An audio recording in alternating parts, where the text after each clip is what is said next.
eMANcipation, a documented freestyle yet informative form and deliberate dialogue tailored to significantly shorten the curve of social injustices in various communities across the globe, today, tomorrow, and for generations to come.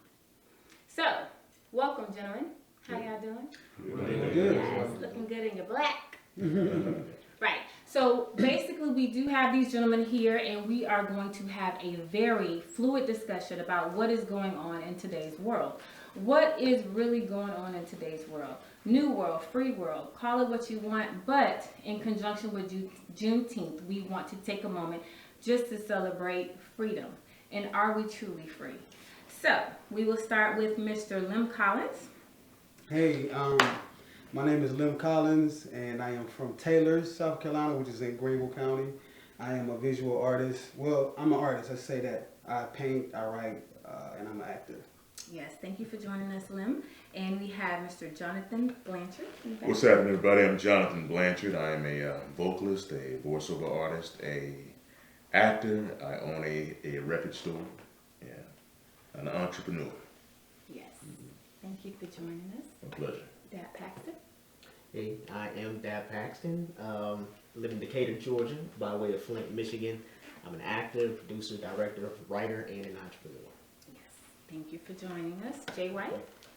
My name is Jay White. I am born and raised in Cincinnati, Ohio. Moved here by way of Los Angeles to Atlanta, and I do some of everything.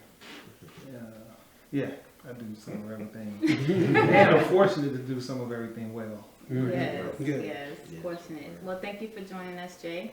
You're David Green. So I'm David Green. I am an Atlanta transplant from Miami, Florida. Whoop, 305. 305. I'm sorry, y'all. Had to represent. Yeah, also entrepreneur. I'll be relaunching a business that I've had running for a number of years here in the next few weeks. So lived a corporate life as well. Been a director at a Fortune 500, Fortune 200 company for a number of years. So just here to enjoy the conversation with the fellas. Yes, thank you for joining us. Aaron Wiggins. Hey, Aaron Wiggins, writer, director, producer, actor, and software developer. Okay. Serial entrepreneur as well. Mm-hmm. Originally, I'm also from Cincinnati, Ohio. Yes. Made my way here to Atlanta by way of Baltimore, Maryland, Be more careful. where I grew into manhood. Good stuff. Thanks for joining us, Aaron. And CJ. CJ, aka Carlos Guzman. Hello. My name is Carlos Guzman, aka CJ. Yes. Originally from Florida, with my mom, Fort Lauderdale, Florida. I am an upcoming cinematographer, and I am an upcoming photographer. All right. Well, thank you for joining us, CJ. All right. Well, let's jump right into it. Juneteenth. This is just a collaboration, a very intentional talk about what is going on in our world today. But first, we want to commemorate Juneteenth. So we'll start with you, Lim. What does Juneteenth mean to you? That's kind of a hard question to ask me, Okay. and I'm gonna tell you why. I grew up in South Carolina, which is, South Carolina, it's in the South. Grew up, so I'm gonna be real with you, I'm gonna be transparent as possible. I didn't even know about Juneteenth growing up. You know what I'm saying? That wasn't taught to me. It wasn't taught to me in school. My parents, they didn't know about it. I mean, they didn't tell me about it. I didn't learn about Juneteenth until I went to college. I went to HBCU, South Carolina State University, where that's why I learned about Juneteenth. And it's kind of crazy, like, it took me that long, but growing up where I grew up, that's normal. You know what I'm saying? I grew up in the hood, and nobody in the hood talk about it. You know what I mean? So as I grew up, went off to college, I learned about Juneteenth, started doing some research, looking at it like, yo, this is, you know what I'm saying? Because, all we know is 1865. Yeah. You know what I'm saying?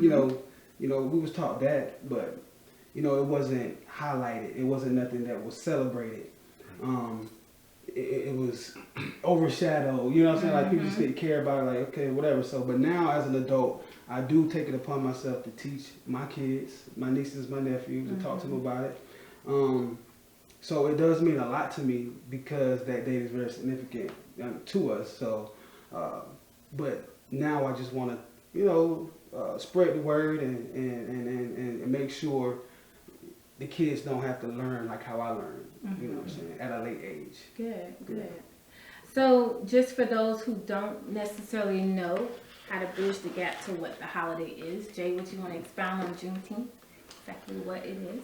I would. So Juneteenth is, which will be celebrated, I believe, this Friday. Yes. This Friday is Juneteenth. When in Texas, slaves were, or people who had been enslaved, and I'm very cautious about my language, like black people, we're not slaves, we are farmers who didn't get paid, right?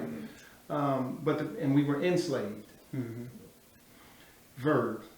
And as people who were enslaved, when the Emancipation Proclamation came forth to set those who were enslaved free, there were people in Texas where it began who did not have any knowledge that people had been freed. So it was 2 years later where they got news of it, like, wait a minute, I got an extra 2 years out of us. So hence, we celebrate Juneteenth, because that's a way for us to commemorate that time in which we came into knowledge. Yeah. Good. Thank you for sharing that. Now, collectively, y'all, are we really, truly free? No. Loaded question. Right. Are we really, truly free? I got a really good answer for that. And I want to hear it really good. Shoot. So when I think about freedom, I take it back to the divine, because if we're walking around, if you're a person, I feel like I have the liberty, the God-given right to walk this earth just like everybody else. I got the same 24 hours in a day. So freedom to me is the ability to move about and navigate without systems being intentionally put in place to make sure I don't achieve my highest self. You understand? I wasn't aborted. I wasn't miscarried. I am here. And by virtue of being here, then I have the right to life. If I want to cross the ocean, you didn't make the ocean. Well, I got to answer to you. You understand? Yeah. But you have people who have literally put legislation and laws and rules in place to say that what you can and can't do. So until I get to a place where, or we all get to a place where we can navigate and move about this earth that none of us created, without having to look over our shoulder, without having to answer to anybody, then I don't think we're not free for real. Because if I just want to go fishing, I gotta obtain a license from you. Man, get out of here. I'm gonna tell you something. When COVID hit and they gave us a curfew and told people they can't go nowhere, that was a big wake up call for everybody to know, yeah, we ain't free. Yeah. We ain't free as we thought. You know, they can shut it down anytime they want to, and ain't nothing we can do about it. Right. What can we do? If they say stay in the house, and I'm gonna put the military at the top of every neighborhood for anybody that leaves, what can we do? Right. I mean, you just gotta go in the house to get killed. I mean, what you gonna do? Right. It's interesting though, because I've always thought of it as levels. There are layers to this thing called being free. And I say being free as opposed to saying freedom, because there's no dome over being free. Right. You know. So the layers consist of spiritually, mentally, emotionally, physically. I think we all have the capacity to be free in spirit, free in our minds. Of course, there are so many things out there trying to keep our minds in chains, and sometimes we choose that. Sometimes we choose to be in chains, whether it's because of convenience or whatever it is to fit into society. But we have the ability to be who we want to be. Now we may have to fight for that, which means that somebody comes against that, but we do have the ability to do that. Physically, however, when you see these laws and you see the history, you see everything that you have to go up against when you try to exercise that freedom, right? That freeness. You know, that's the issue, right? So I think the question, it's a very good question, but I think we have to start asking ourselves, how can we truly exercise being free? Even in the face of people trying to keep us from being free. I often talk about Nelson Mandela and how long he was incarcerated. And he was never, in his mind, incarcerated. He kept being free, his beingness of being free. Yeah. He Yeah. kept that. And he was able to transcend whatever obstacles they put in his way and move past that. And then add value to the world after he was released from that situation. Right. You see, we're on a path of liberation, which means we're always liberated. That's very interesting, which segues to my next question. So, yeah, it's no longer 1865, y'all. We are 2020, but we're still dealing with racism, racist individuals. It's so heavily prevalent today. Why is this? What have we overcome truly, and how much more do we have to overcome? David, you want to expound on that? So the first thing that comes to mind for me is that it's just shifted.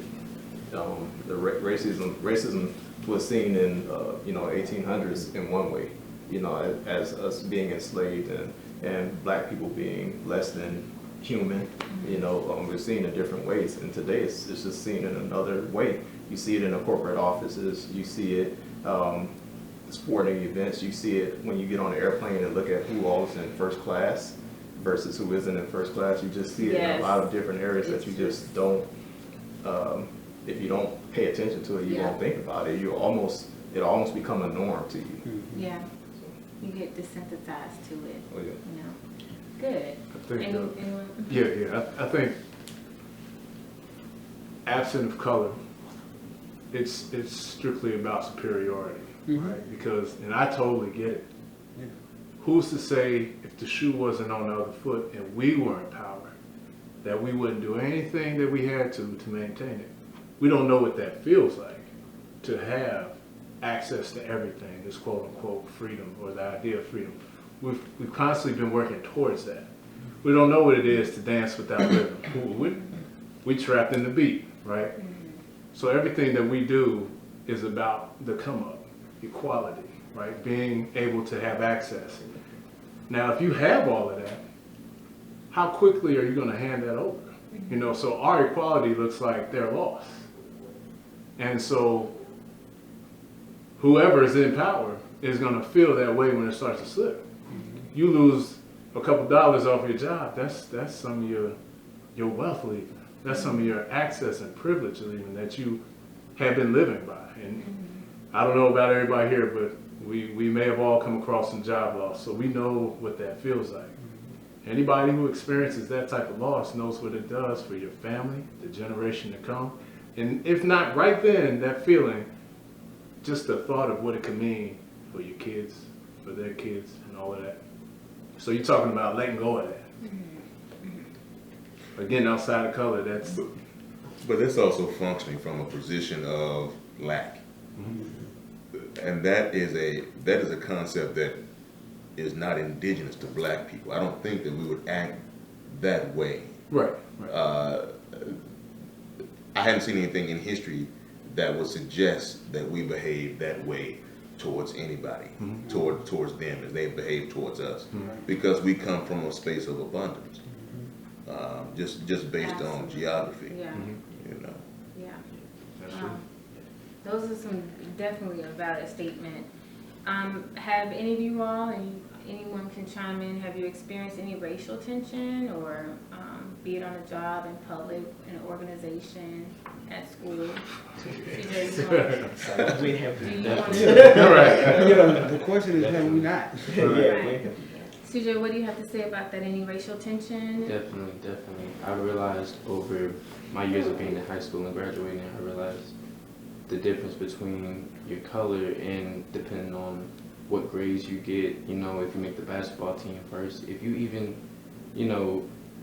certain people will let you cut in front of them just because you either are a certain shade, a certain color, or just either if you're just known as the popular kid. And so 9 times out of 10 at Newton, when I went there, I also realized that sometimes, like, it was even a situation before where I've heard from other schools that the racism, when Donald Trump got elected, people were throwing bricks at black people inside of the school. And so it happened at Eastside High School, and also happened, I don't remember it fully, but I think it happened at Alcovey too. Wow.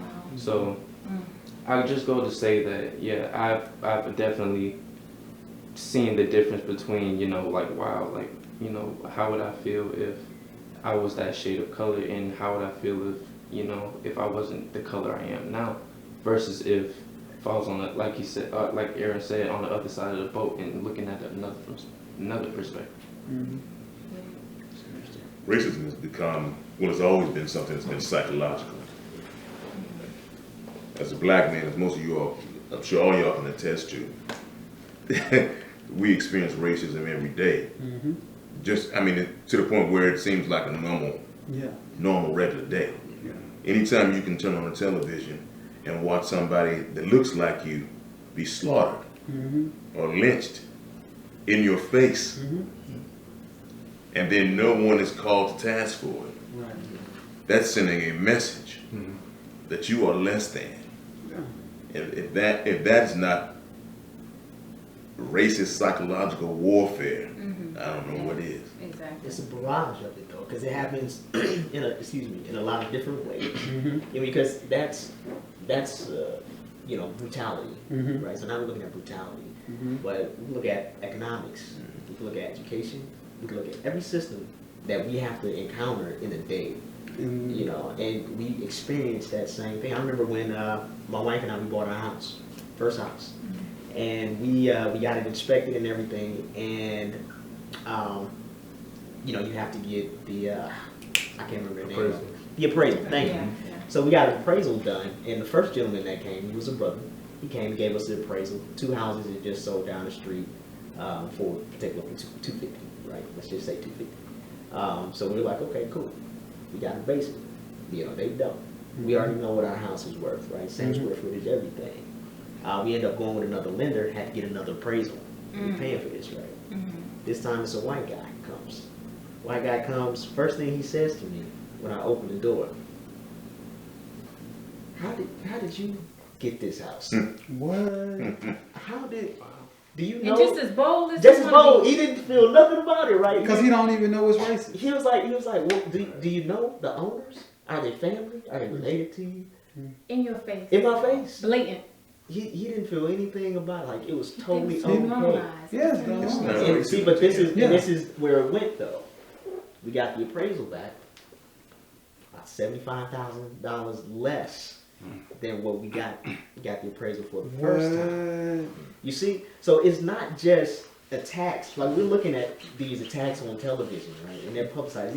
These are things that we can see people doing. We talking But about there are systematic. other things that are taking place that we have to deal with on a regular basis. They call them microaggressions. They don't feel very micro when you go through them. That we have to contend with, especially, and I don't want to, especially as black men. Yeah. Mhm. And there's not many platforms for us to speak about these things. You just take it, pay for another appraisal, you get the right numbers to fit. You know, so it's just all of this stuff is happening all at one time, and you have to figure out a way. Just like they say, it's expensive to be poor. Oh. It's just as expensive to be a black man Yeah. Straight in up. this country.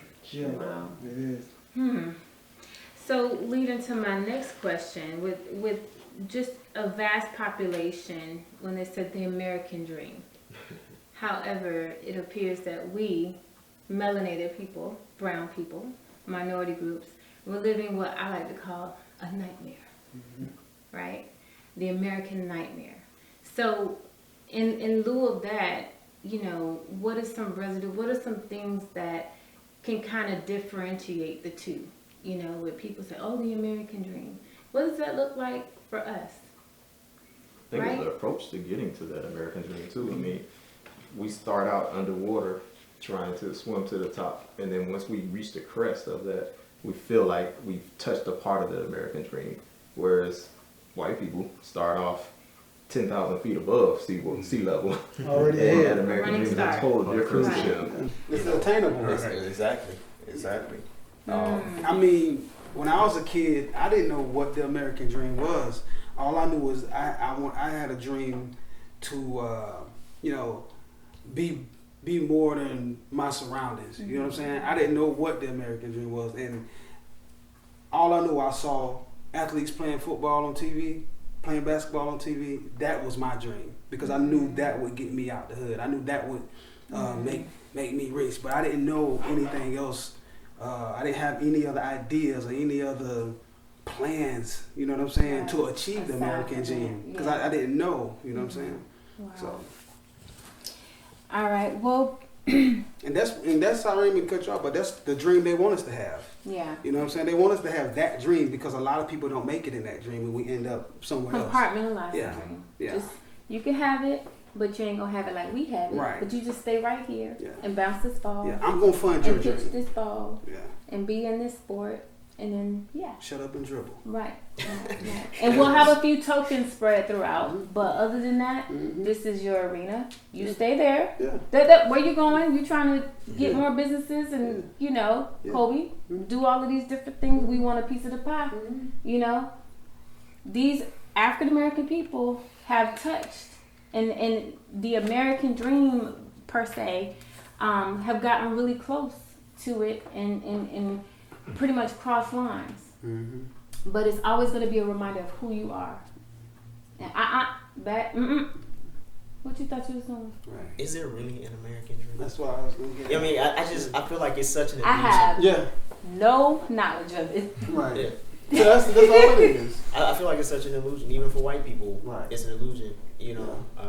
And they have us kind of, you know, like running towards this thing that doesn't exist. Yeah. We Just talk so about we can freedom. keep That's the what I was system. just about to say. Okay, remember you asked a question earlier. You talk about freedom, right? We do. We have freedom to make a lot of different choices, right? But there's a lot of containment around that freedom. So you know, they paint this picture of you get a house, get a car, get a good job, right? It's containing society, telling you to go get your education, go to school, go pay hundreds of thousands of dollars to get an education so that you can pay all that back to me and then work for 45 years to pay all of that off. But as long as you have a house and a car and you're married and have one kid and you're great, you're in a good place. And that's what they want Stay there. most of society to stay in. It's a great marketing tool. It is. It's So, outstanding. Really great America. advertising. That's what it is. I remember my English teacher used to always bring up the American Dream when we wrote our essays. He would say, when we watched The Great Gatsby, if you ever watched that movie, when we had to write an essay over it, he would basically, he will always describe the American Dream to be, the big house, the wife, the kids, the white picket fence, everything. And so I was watching this video the other day. It was like an IGTV video, and it was saying like, black people, when you go to get a loan from a bank, they will decline you, but just because of your skin color, because you see all these other races like Asian people owning 6-7 stores on one block, but the black person can only get one hair store. Why is that? Because they get declined loans from banks because of their skin color. Yeah. And so I really just put the two together and really just thought about it like, yeah, we really are living in an American nightmare. And then Go ahead. all of our examples, as you were talking about, and we all are kind of in that visual medium, actors, directors, and whatever, but, you know, what's being presented to us is, in order for you to have this American dream, for you, black man, you gotta be super Negro. You gotta be LeBron James or Michael Jordan or Malcolm X or Martin Luther King. Like, there's no in between. Oh, super Right, so for somebody who just wants to be a business owner, somebody who just wants to work in IT or software development and get money that way, you don't even look at that person as being real. Right. It's like, what do you mean you don't play football? You don't know how to play basketball? Right. You can't sing? You gonna right? rap? Yeah. And so, and you throw that in with the illusion of equality. 'Cause I feel like we all kind of fall in around the same generation a little bit. You know, we're in school, 80s, 90s. The illusion of equality is there because we're now in class with white students and Asian students. And so, you know, we see the videos, the fire hoses and stuff, but then we go to school and it's, well, you know, we all seem to be okay here. And it's not until you get into the real world where it's like, oh no, that path to being super Negro, where's it gonna get me now? I will never forget that answer. Our value system has to change. Our value system as a culture has to change. It's no such thing as American dream. I mean, there's documented proof that black people were already here on this land, even before Native Americans. There's documented proof of that. That's one. But two, with that, the analogy was given to me of a house. You have a son or a daughter, and they're under your roof in your house, and you do something to upset them, and they get up, they run upstairs, and they go in the room, they slam their door. Like, you crazy? And you go in the room after them, and then you're like, what are you doing? And they say, get out my room. Well, you don't have a room. Well, this is my house. You have a room in my house, but this is my house. So America, white people think that America is their house. Black people, we have a room in this house. Until we change the value system of who we are and fundamentally, I think JB was talking about it earlier, our culture, who we are culturally, until we get back to that, we're going to continue. You fighting an uphill battle. You cannot win this battle because you are outside of yourself. Until you get back to you and who the divine created you to be, you're going to continue to kick against the pricks. And that's just how it goes. We have to change the value system. It ain't about a house. And let me tell you how they tricked us. I know we only got a few minutes, but let me tell you how they really tricked us. I moved here from Los Angeles. My whole house was probably big as a living room. A lot of people migrated here from New York. People migrated here from everywhere.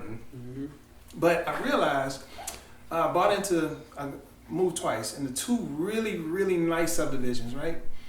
All black, huge houses, 4 or 5 bedrooms, 3 bathrooms, and the whole community was black. Everybody got out, getting a nice car, they pull in the garage, they shut the door after them, and then in the morning, it's time to go to work, they pull out, and so on and so forth. Nobody knew each other. Our culture was divided. We got seduced away from culture and we went for the opulence. And the opulence further created that gap. So now I grew up getting whooped by my neighbors and by my teachers because my parents knew them and they knew my parents. You dig what I'm saying? Yeah. So now that has been breached. Go down to that school if you want to, you in the teacher's face. You know what I mean? Your child dead wrong. You know this Negro bad, but you in the teacher's face. Because there's such a fragmented part of our community, and it's all cultural, and we're trying to fit into what somebody else says is deemed your best, and you know what I'm saying, your life and your dream. This is what you ain't lived if you ain't got this house or you ain't got this car, if your credit ain't 900. You dig what I'm saying? So our value system has to change. That's what I was telling you about earlier when we were talking about segregation versus integration.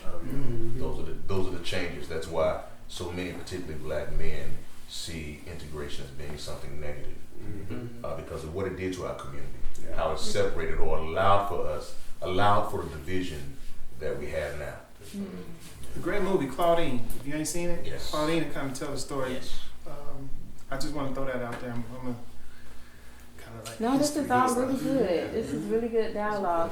We're actually going to be right back, and when we return, I want to have you all actually take a day in the life of a young man named Simeon, whose family member fell victim to police brutality. And so, so he'll be joining the conversation in just a moment. Thank you. All right, we are back at eMANcipation.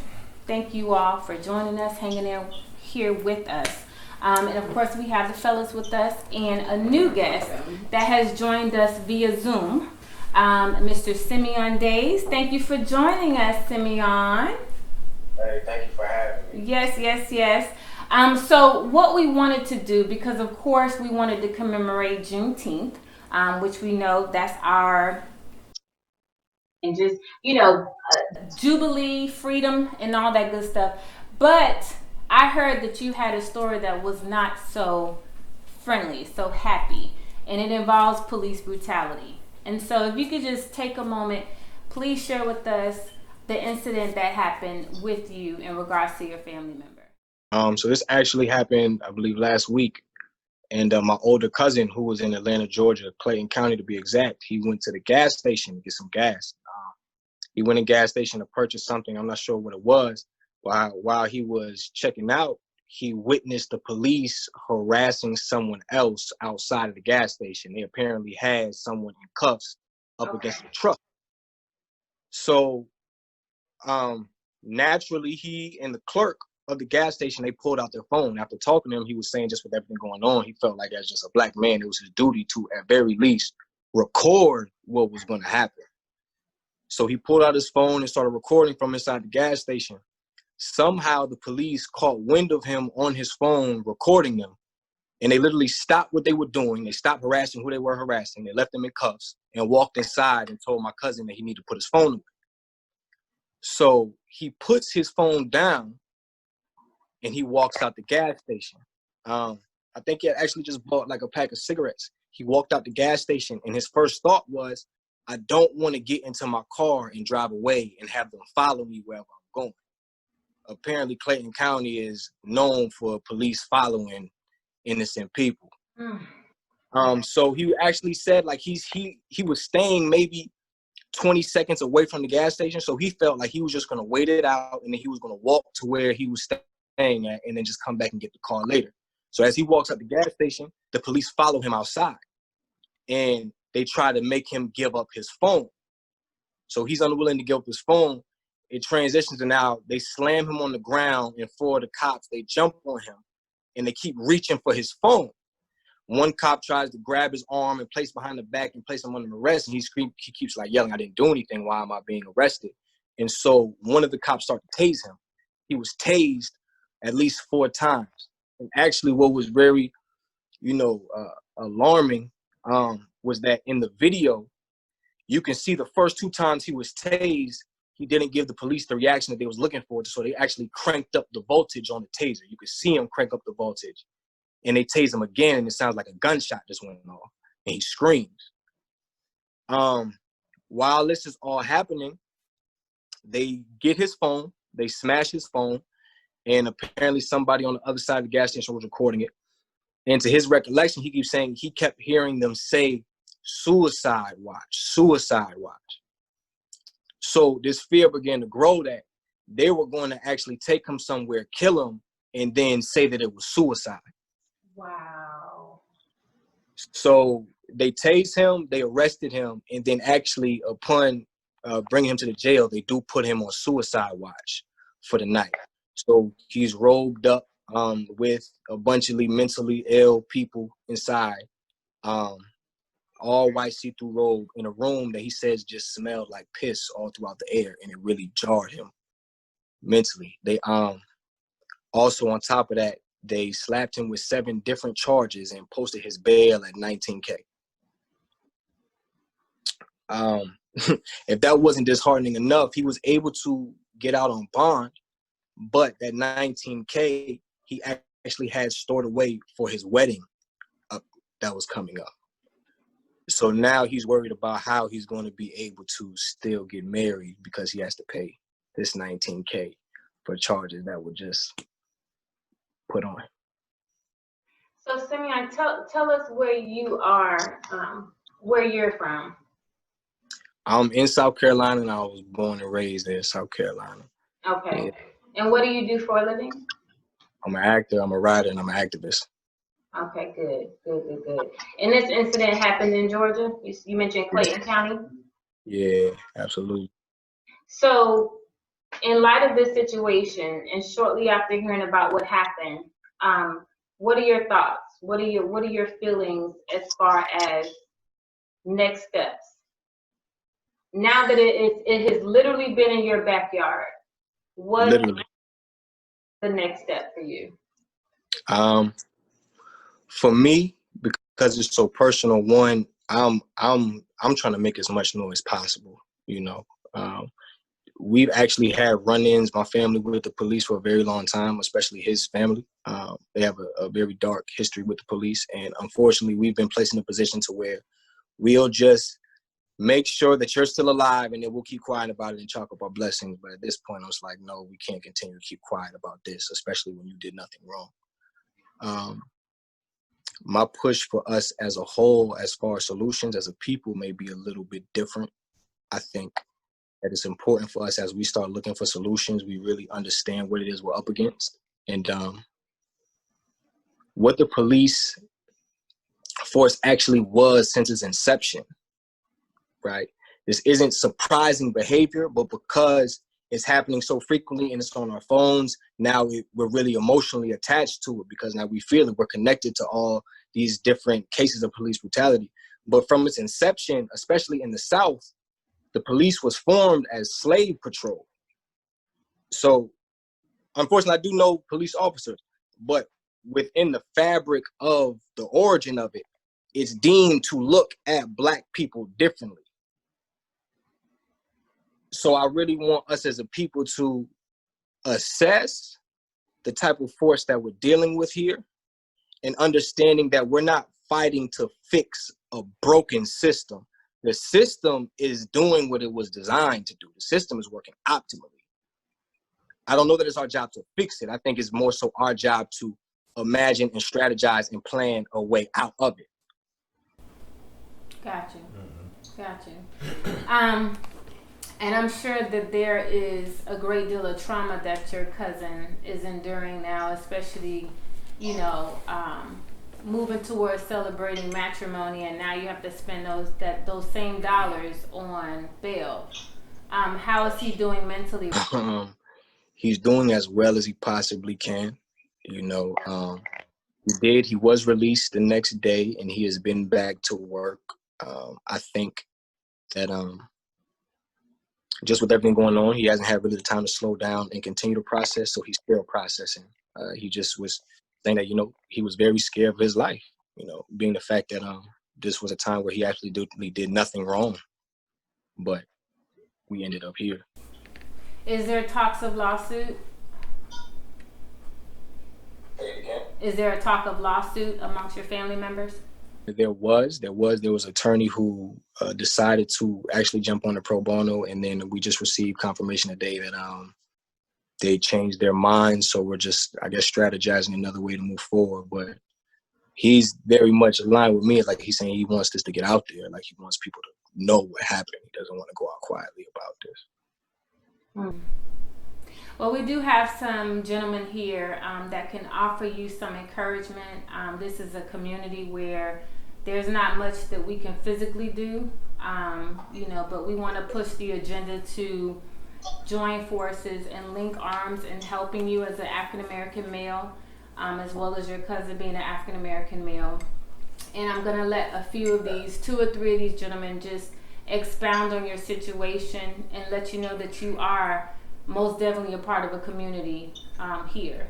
I know you're in South Carolina, however, you know, that rope that we throw out, you know, to each other, it's definitely a cultural tug of war. But just allow them to offer you some insight and some encouragement, and something to just uplift your spirit the best that it can be uplifted.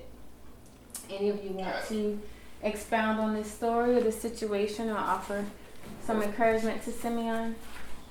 One thing I want to say, man, is just keep your foot on their neck. You know what I'm saying? For lack of a better phrase, keep your foot on their neck. You definitely have a lawsuit because he was definitely mistreated. I wouldn't let up on it too many times. Like, it's even happened to me. When I was in college, I got pulled over for a busted tail light. Next thing you know, my face in the dirt. You know what I mean? Like, for no reason. You know what I mean? So I probably could have did something then, but it was just like, it's normal. You know what I'm saying? It's normal. This is what happened. You know, ain't nothing gonna happen to the police even if I try. But I think things are changing right now. And even if the lawsuit don't go all the way through, maybe it could be something just more, because it's like they tallying up case after case after case. So something's gonna have to change. You know what I mean? So like I said, I would definitely keep my foot on their neck and just keep pursuing that lawsuit. Thank you, ma'am. Anyone else? I would say there's I know you said that the first attorney kind of backed out, but there's a lot of resources out there, and heck, I'll even look for some. But there's a ton of resources out there where lawyers are taking cases pro bono like this, and you know, they're not worried about the income from it. They're worried about the outcome and really truly helping families. And I would say, just like you said earlier, I think we do need to make a lot of noise about these situations, because these are the things that the oppressive folks don't want to see. And the only way they're not going to see is to stop doing it. Because every time it happens, we need to make a big deal out of it every single time. All right, ladies and gentlemen, that was our additional guest via Zoom. We will return shortly just to kind of wrap things up here. We will shed some light on artistry and creativity with Mr. Lim Collins, and we'll also have a spoken word piece as well. So don't go far, we'll be back. All right, guys, let's see here. So what I gotta do against Naya? When I think about leaving, I think about. All right, so we are back, and this has been so much to jam pack.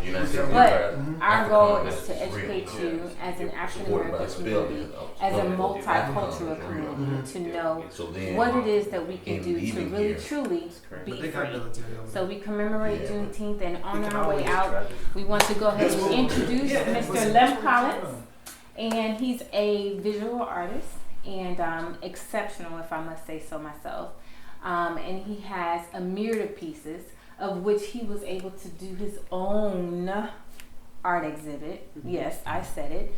So he's going to take just a brief moment to discuss one of his pieces and how you can follow him if you're interested in any artistic pieces. You can always follow him. So go ahead and tell us about one of your pieces. Well, thank you first and foremost for the compliment. 3 years ago, I wanted to do more with my artwork, more than just sell it, more than just say, hey, look at this piece I painted, you know what I mean? And I also wanted to, I guess, show all of my talents within one project. So I came up with this piece called Paint My Pain, which illustrates, well, where I write a poem and then I paint it, like I illustrate what I'm saying with the painting, and then I perform it in a video. So I just felt like as artists, we are responsible for, what can I say? I feel like we are responsible for using our talents and our gifts to reach people and to teach people. I might not have the biggest voice in the room, but I don't have to say anything if you see my work on the wall. You know what I mean? So I created this piece called Paint My Pain, where I illustrate a lot of different things that we go through in our society that hurts us, that pains us.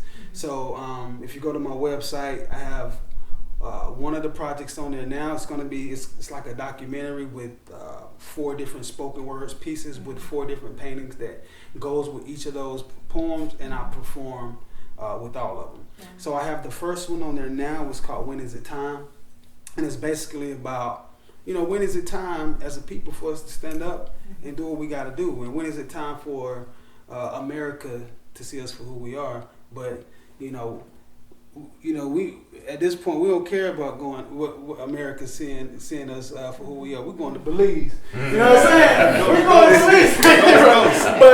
Belize. But so I feel like as artists, all of us, you know what I mean, writers, actors, whatever your art is, music, it's our duty to reach people, because people learn different. You know what I'm saying? People grasp different things different ways. Like somebody may like poetry and they may hear a message and say, yo, somebody might miss that.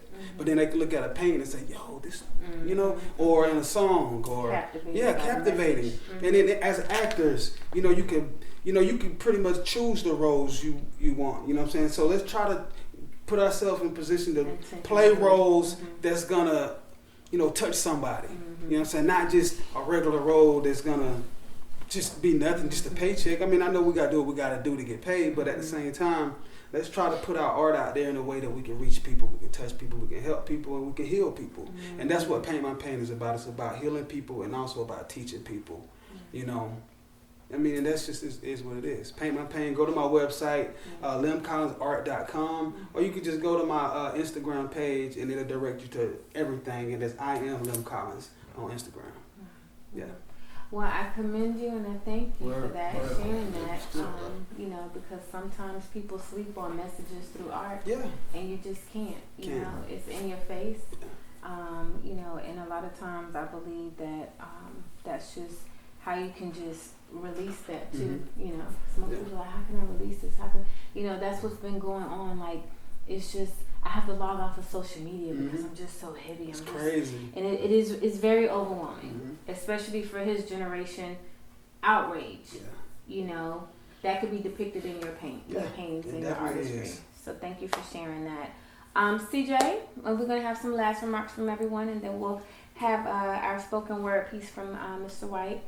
What would you like to tell your generation of youth, your Generation X, or are you Z? I forget the letters. I'm When was he born? 2000. So he's Z. Z. Definitely not. Oh, Father. No. 2000, yeah, he's Z. Okay. Z. You at the end. Okay? No more alphabets. X, Z. And I don't know what the other generation going to do. Millennials. Oh my goodness, it's just so much. But they're outraged. They are doing their best. They've never seen anything like this before. I mean, we're jumping from COVID to police brutality to outright racism to seeing their counterparts murdered on viral, you know, global, national, where all countries are protesting on behalf of America. So what are some things what would you like to shed some light on this evening for your comrades? I like to say that honestly, it's gonna take more than just a few group of people. Like, it's gonna have to take my whole generation for this to actually take off in the air, because every video I see, and honestly, it breaks my heart even more, because it's like I stated before, that could have been me. That could have been my life on the line. I could have been not here today, and nobody, you know, everybody would have seen me being killed online in front of my family, in front of my friends, and everybody. So I'm deeply connected with every killing up to this point. Trayvon Martin, Ahmaud, everybody, because at the end of the day, people get killed every day, but it's like, that could have been me in that situation. I could have had my face on the floor, knee to my neck, anything. But I say that to say, honestly, I really feel like our generation has the power to do that, and it's just gonna take more than one party. It's gonna take all of us as a whole, because this is an issue that has been occurring for more than 500 years to now. And after generation after generation after generation, nothing has changed up to this day. So I feel as though my generation is the generation where a foot is going to be put down, and we're going to have to actually just have to come together as a whole to make sure that we can actually make a change, and this could finally be put to an end, versus just, oh well, yeah, I mean, that's cool, y'all can go do that. Like, we don't need none of that. We need everybody to come in as a whole to actually come together and say, this isn't cool, we've dealt with this enough, it has to come to a stop. Good. But yeah, it definitely doesn't end here. And I just say, you know, forward motion, forward mobility. Forward motion. So we're going to end this evening with a spoken word from Mr. J. White. And definitely hope you all enjoyed this commentary. Lengthy, but every bit of necessary. And just take whatever bits and pieces that you can and elevate. And you get another 24 hours tomorrow. So I challenge you to do something with that. And on that note, Jay, take us out. When I step out of my house or out of my car, out into this wide world of blatant bigotry, I look around and I wonder what happened to this once unified overcomer of genocide, race of people who look just like me. Yep, I can talk about the traps that were so masterfully set by the masters with their nets intended to divide us. But I focus on the solutions to get us out of this current state of confusion by returning to the one who promised to guide us. See, we're the modern day children of Israel with our lack of faith, our idol worship, and our complaining. We serve the chains, the cars, and the clothes at the expense of our souls and got the nerve to think that we're gaining. But we're not gaining, man, we're straining. straining to keep up with the Joneses, or in our hood, the Sean Combses, trying to stay cool by keeping our wrists, our neck, and our ears frozen, but the mind is what's frozen. I would venture to say that the leaders of the civil rights movement woke us up, but ever since,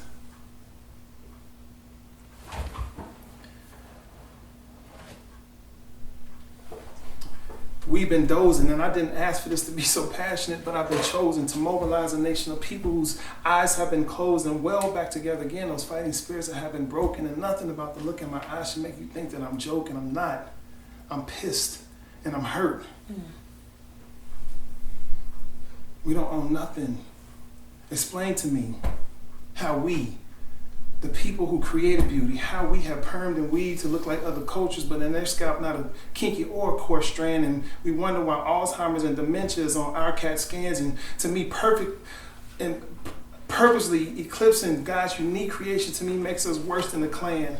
They burn crosses. We burn skin for Greeks and get brands. Explain to me how in the world can you own a Land Cruiser if you don't own no land? What I'm saying is, black people, it's time for us to take matters into our own hand. And don't tell me that these folk don't rule you, when we must do business with other races to survive. Not because we choose to, but what if our dollar touched 25 black hands before it left the community the way Jews do? See, religion can no longer confuse you. But what if we poured our money together the way our pews do? Maybe we start a susu. Black people, what are we doing? What are we doing? What are we doing? I mentioned God a lot in that poem, but I'm trying to figure out why we're not gaining. And one of my instructors said the most amazing thing to me. He said, Jay, because we praying to the wrong God. First of all, God ain't even a word. It comes from a German word, Gut. So you praying today, God, that's why they winning and you ain't. The last two things I'm going to give you, Ifa, and I'm going to give you Vodun. Study where you come from.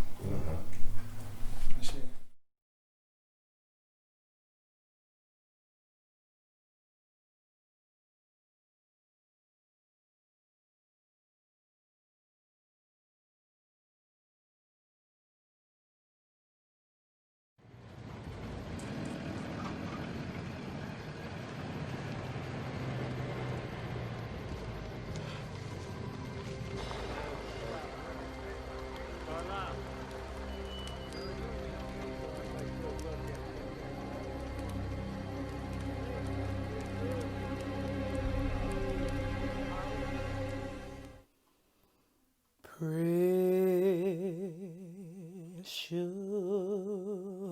Lord,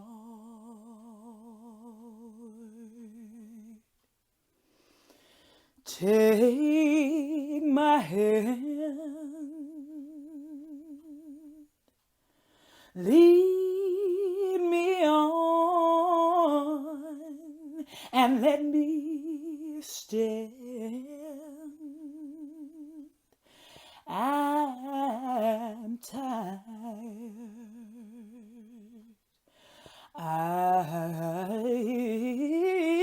I'm weak. I'm worn through the storm, through the night. I want you to lead, Lord, lead me to the light.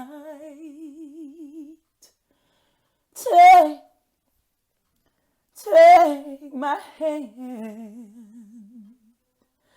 precious Lord, and lead me home.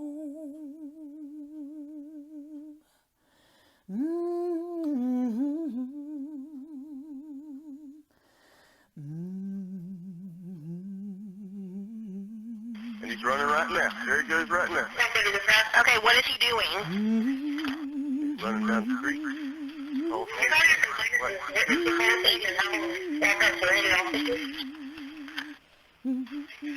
okay. Back into the Okay, that's fine. I'll get them out there. I just need to know what he was doing wrong.